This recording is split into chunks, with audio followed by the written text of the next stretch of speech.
What are the first couple hires you make, right? You had the lady handwriting notes, but at what point is it I need an acquisitions guy? I need a disposition guy. I need someone in my accounting, right? Like this became a real business for you. If you don't Yeah. mind sharing, like, just the amount of velocity you guys are at right now. But talk to us about like those first couple either hires or whatever it may be, where it's not just the bench show. Yeah, we tried to. Well, the first hire we knew we needed to make was a bookkeeper because me and And we my use just business you and a partner. partner. Yeah, it's just me and one partner. We had two at one point. We brought somebody on. We got rid of him. That was a giant nightmare to split with a third equal partner, but that's a different story. Um, but yeah, we knew in the beginning that we needed somebody to track our spending, to track the bookkeeping, and even if it was on a fractional basis, which is exactly what we did, we knew we needed to have that piece in place because we were out in the field running around all day long trying to lock up deals, and it's so easy to lose control of your spending when you're doing those kinds of things. So that was the first hire we made. And then we just tried to do as much as we could virtually until we got to a point that it was like, okay, we should probably bring these things in house. So we hired VA after VA after VA to pull leads, to manage the marketing, like the mailers and the pulling of the leads, stuff like that. And then at a certain point, it's like, okay, well, we can either hire out the calling or we can bring somebody in house that can manage the CRM that we now have, which in the beginning, you don't have a CRM, you work off of a spreadsheet. So then we brought that person in to manage the CRM and manage all of the outbound uh, mailers, which we still do to this day. We still handwrite envelopes, manage all of the guys out in the field who are door knocking every day, who are going on appointments every day and making sure that the leads that they have are followed up with on a consistent basis. So it started all virtual. And then once you get to a certain point, it's hard to keep it virtual. You still can, but we decided to bring those pieces in house. Okay.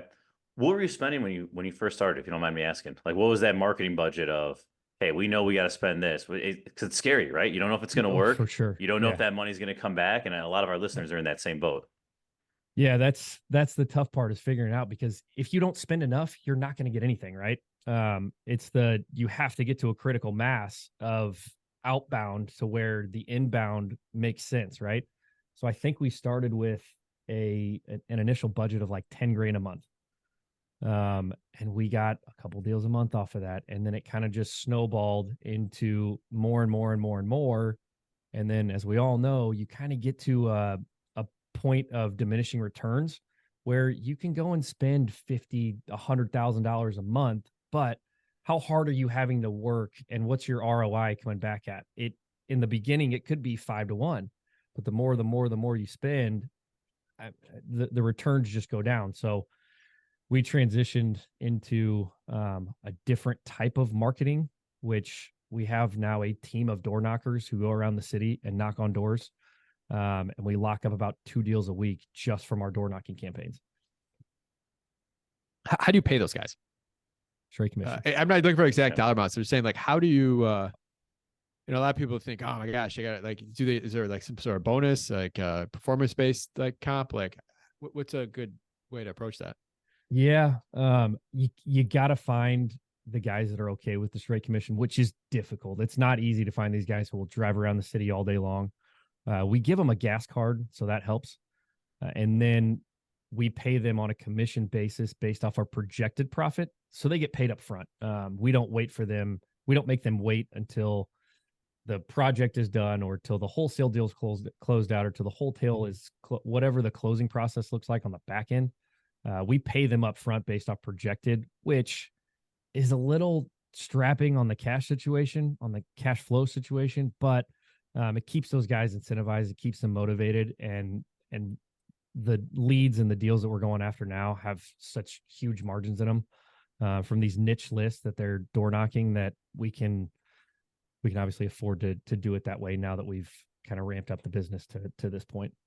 But there's a win-win there, though. Like, you're providing them value too. That they're getting the exposure. They're figuring out how they could go do this in their next town. Like, there's a lot of opportunity there, right? And I think people starting off don't realize how just other people just want the opportunity to be around real estate. It might be one of their reps they're trying to get in of figuring some of this stuff out. So it is a huge win-win for you, helping the next generation, I guess. Yeah, and it's a positioning thing too. That's kind of how we position it to the people that we're reaching out to, as far as on any of the job boards we're posting is an opportunity to be around seasoned real estate investors and learn how to negotiate, learn how to analyze deals. If you want to go do this on your own in a year, whatever, we just want you locked in for at least a year. Yep. If you don't mind sharing, what have been some of those winning lists for you? Number one is foreclosures. So pre-foreclosure, foreclosure, that's our number one list. And that's what we've been able to do, 2 deals a week, every single week off of this list. And it's consistent. And for anybody who's looking to get into some sort of a niche list, we've tried them all. We've tried divorce, we've tried bankruptcy, we've tried probate, we've tried all these different lists as far as like the door knocking and the direct mail, stuff like that. And foreclosures have been, bar none, our best list. Got it. And just all over the city, like specific neighborhoods, specific, price points, or just, hey, blanket it out to the whole city and let's go. We blanket the whole city. Our door knockers only knock in like our top counties, but we market all over the city. Okay. All right. And then how you hire someone, at what point do you know this isn't working? Right? Because they're going to get a lot of no's, but it's tough, right? You don't know. I've dealt with this with virtual. I've had a lot of VAs doing calls for me, and it's tough to know, man, is this going to work out? You do after a while, but what's a good time frame for you? Like after 30 days, do you know is this guy going to make it or not, or do they need a longer leash than that? On the door knocking side, pretty quick because of the way that they respond. We had a kid that we hired. He was in for 2 weeks, and we set the expectation. We're like, man, this is going to be a long play. It may be a month. It may be 2 months until you get a deal that's closed on. You're going to have to be patient. If you're not patient, you're just going to be wasting your time here. And he came to us 2 weeks later and said, yeah, this isn't for me. So these guys will kind of tell us up after about 30 days, if they're invested, you can tell that they're invested because they're showing up to every meeting. They're actively asking you questions about how can I get better. We really don't have to fire any of these guys. They kind of go away on their own if they're not invested in it. So it's really up to us to set that expectation up front. And if we're good at setting the expectation, then we get the right people in, because you'll weed out the guys in the interview process that aren't right for the role up front.